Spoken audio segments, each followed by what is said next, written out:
News की खास पेशकश में आप सभी का स्वागत। मैं हूं आपके साथ भागीरथ साहू। मध्य प्रदेश के मुख्यमंत्री डॉक्टर मोहन यादव ने बड़ा फैसला लेते हुए साधु संतों के लिए बड़ी घोषणा की है, जिसमें उज्जैन में हरिद्वार की तर्ज पर साधु संतों, महंत, अखाड़ा प्रमुखों और महामंडलेश्वर आदि को स्थायी आश्रम बनाने की अनुमति दी जाएगी। मुख्यमंत्री डॉक्टर मोहन यादव ने कहा है कि उज्जैन की पहचान साधु संतों से है। हर 12 साल में एक बार होने वाला सिंहस्थ का आयोजन वर्ष 2028 में किया जाएगा। साधु संतों को उज्जैन में आने, ठहरने, कथा, भागवत, अन्य आयोजनों के लिए पर्याप्त रूप से भूमि भूखंड की आवश्यकता पड़ती है। इसे ध्यान में रखते हुए प्रदेश सरकार द्वारा साधु संतों के हित को सर्वोच्च प्राथमिकता देते हुए स्थायी आश्रम बनाए जाने की योजना बनाई गई है। मुख्यमंत्री डॉक्टर मोहन यादव ने कहा कि उज्जैन सहित प्रदेश के सर्वांगीण विकास के लिए प्रदेश सरकार निरंतर आगे बढ़ रही है। महामंडलेश्वर जूना अखाड़ा से शैलेश आनंदगिरी महाराज जी, महामंडलेश्वर निरंजनी अखाड़ा से हमारे साथ है भागवत आनंदगिरी महाराज जी, और प्रवक्ता अखिल भारत हिंदू महासभा से महामंडलेश्वर बाबा महादेव जी। आप तीनों मेहमानों का बहुत बहुत स्वागत है हमारे इस खास चर्चा में। सबसे पहले शैलेश जी, आपसे शुरू करना चाहेंगे। महाराज, जिस तरह से अब मध्य प्रदेश सरकार की तरफ से आश्रमों के लिए, स्थायी आश्रमों के लिए अनुमति दी जाएगी जिला प्रशासन की तरफ से, सबसे पहले प्रतिक्रिया आपसे जानना चाहेंगे। इस आदेश के बाद जब अनुमति आप लोग को मिल जाएगी, आश्रम आप लोग बनाएंगे, स्थायी आश्रम 1 एकड़ में 25% हिस्से पर स्थायी आश्रम बना सकते हैं, बाकी में पार्किंग की व्यवस्था रहेगी। कैसी क्या कुछ अनुभूति हो रही है, किस तरह से आप इसको देखते हैं? देखिए साहू जी, प्रथम दृष्टिया ये स्वागत योग्य निर्णय है। मैं शुरू से कहता आया हूँ कि हमारा जो नगर है या कोई भी नगर है इस राष्ट्र का, उसको 3 स्थितियों से देखा जाता है। उसके शिल्प व्यवस्था 3 स्थितियों से की जाती है। नंबर 1 होता है पर्यटन, देशाटन और तीर्थाटन। उज्जैनी जो है वो तीर्थाटन और देशाटन का नगर, ये पर्यटन का केंद्र कभी भी नहीं था। तो यदि तीर्थाटन के रूप में यहाँ पर मंदिरें जिनके ऐतिहासिक मूल्य है, साथ में देशाटन के लिए यहाँ पर विद्या नगरी की होने की प्रबल संभावनाएं हैं। सिंहस्थ का आयोजन यहाँ पर होता है। वेद विद्या अनुसंधान, हमारे शास्त्रों का अध्ययन अध्यापन यहाँ पर होना बेहद सुगम है। तो ऐसी स्थिति में मोहन जी ने बड़ा दूरदर्शीपूर्ण निर्णय लिया है। तो प्रथम दृष्टया मैंने शब्द उपयोग करा है कि उपयोगिता है। इसके आगे इसमें ये देखना होगा कि भूमि का जो आवंटन होगा, उसका जो मूल्यांकन होगा, वो किस आधार पे होगा। ये बड़ा गंभीर विषय है। इसको बड़ी गहनता के साथ में अध्ययन करने के बाद में ही ज्ञात होना है कि उनकी नीति क्या है। 25% मात्र निर्माण है, इसका मैं स्वागत करता हूं, क्योंकि स्मार्ट सिटी की जब अवधारणा हुई थी आज से 25 साल पहले, इसके अंदर मेरा योगदान थोड़ा बहुत रहा है।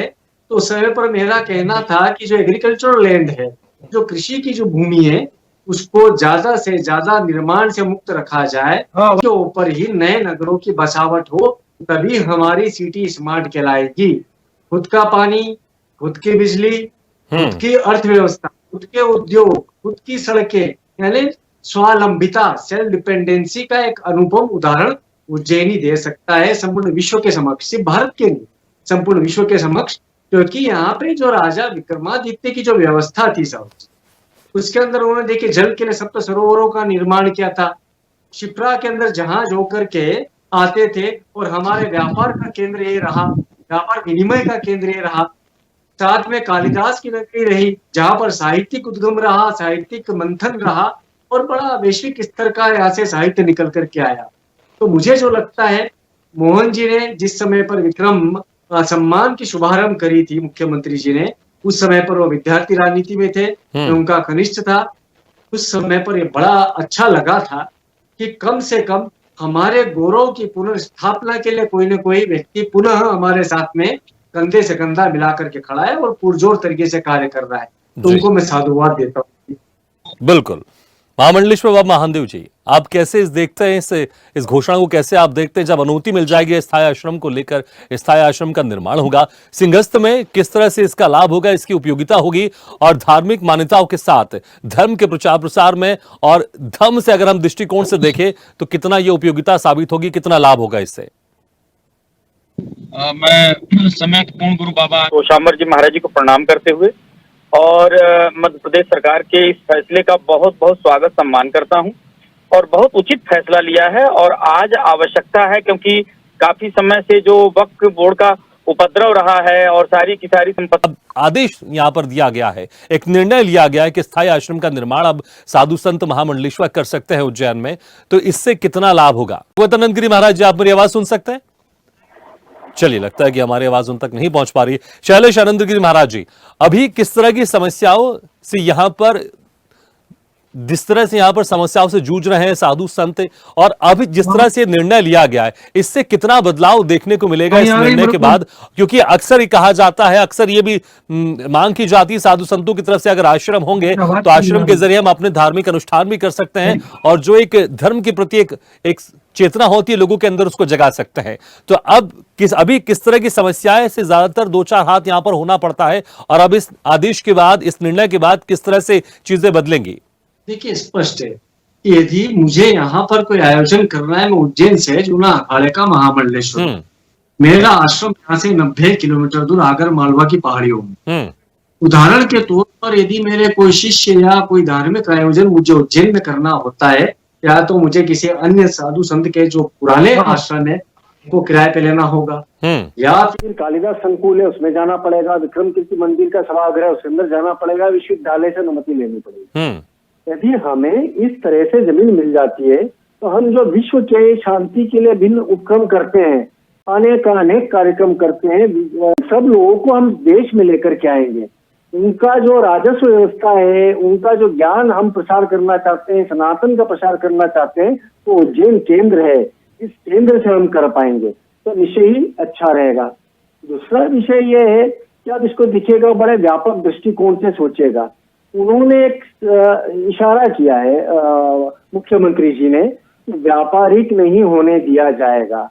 अभी क्या हो रहा है कि राजस्व अर्जन के चक्कर में सत्ताएं भी कई बार मंदिरों से का प्रचार एक व्यापारिक संस्थान के रूप में कर जाती है, मंदिरों के अंदर दर्शन शुल्क भी लग जाते हैं कई बार। तो मेरा ऐसा मानना है कि शहर के अंदर राजस्व अर्जन की बहुत सारी व्यवस्थाएं और हैं, उनके जरिए हम राजस्व अर्जन करें, और जो धार्मिक न्यास है, धार्मिक व्यवस्थाएं, उनको उनके वेद विद्या अध्यापन अध्ययन के माध्यम से, अपने क्रियाओं के माध्यम से, अपने धार्मिक कर्म कांडों के माध्यम से अपना राजस्व अर्जन करना चाहिए, और शासन को उनको उसके स्वरूप में अनुदान भी देना चाहिए। आप देखेंगे लगातार रूप से हम बात करते हैं कि मंदिर मठ जो है उनका शासकीकरण रोका जाए। तो मुझे ऐसा लगता है कि मुख्यमंत्री जी ने बड़ी व्यापक चर्चा करी है, हम जैसे कुछ संतों के साथ में मिल करके कहीं ना कहीं कुछ निचोड़ निकालने का प्रयास किया है। इसलिए प्रथम दृष्टया स्वागत योग्य है। आगे की इच्छा ये होगी कि यदि हमें नगर का विकास करना है, धार्मिक परिदृश्य का विकास करना है, जिसके कारण नगर की पहचान है, तो हमें करना होगा कि वो संत जी के अनुभव हैं प्रारब्ध के, पिछले जन्म के, यानी संन्यास के पूर्व के या संन्यास के दौरान के, उन सबको हमें एक मंच में ला करके एक परिषद बनानी होगी, एक सामूहिक बैठक करनी होगी। हो सकता है हम में से कुछ लोग आर्किटेक्ट हो सकता है हम में से कुछ लोग जो भाषाविद हो सकता है हम में से कुछ जो वैज्ञानिक हो। तो हम इस राष्ट्र के इस नगर को, जिसकी प्राचीनतम सभ्यता है, प्राचीनतम महत्व है, उसको हम वैश्विक पटल के ऊपर पुनर्स्थापित करेंगे और निश्चय ही राष्ट्र का गौरव बढ़ाएंगे। तो हमारी समस्याओं को भी समझा है, अभी लग ऐसा रहा है, और साथ में आगे आने वाला भविष्य में सुखद दिख रहा है। जी बिल्कुल। भागवतानंद गिरी महाराज जी, आप इस आदेश को किस तरह से देखते हैं? क्योंकि जिस तरह से अभी आदेश दिया गया है कि अब साधु संत है, महामंडलेश्वर हैं, वो स्थायी आश्रम बना सकते हैं उज्जैन में। 1 एकड़ में तकरीबन 25% हिस्से पर निर्माण होगा और बाकी जगह पार्किंग की व्यवस्था होगी। किस तरह की समस्याओं से अभी यहां पर दो चार होना पड़ रहा था साधु संतों को, और अब इस निर्णय के बाद कितना आसान हो जाएगा वहां पर? भागवतानंद गिरी जी, आपको मेरी आवाज सुनाई दे रही है? चल, लगता है हमारी आवाज उन तक नहीं पहुंच पा रही है। बाबा महादेव जी, देखिए, जिस तरह से समस्या है, आप जिस तरह से कहा है, शैलेश आनंद गिरी जी ने कि समस्याएं थी, अब उसका निराकरण यहां पर हो जाएगा। और लगातार जब से मध्य प्रदेश में मोहन सरकार के नेतृत्व में सरकार चल रही है, एक के बाद एक धार्मिक निर्णय यहां पर लिए जा रहे हैं। अब स्थायी आश्रम का भी यहां पर आदेश दिया गया है कि जिला प्रशासन के जरिए स्थायी आश्रम का निर्माण हो सकता है।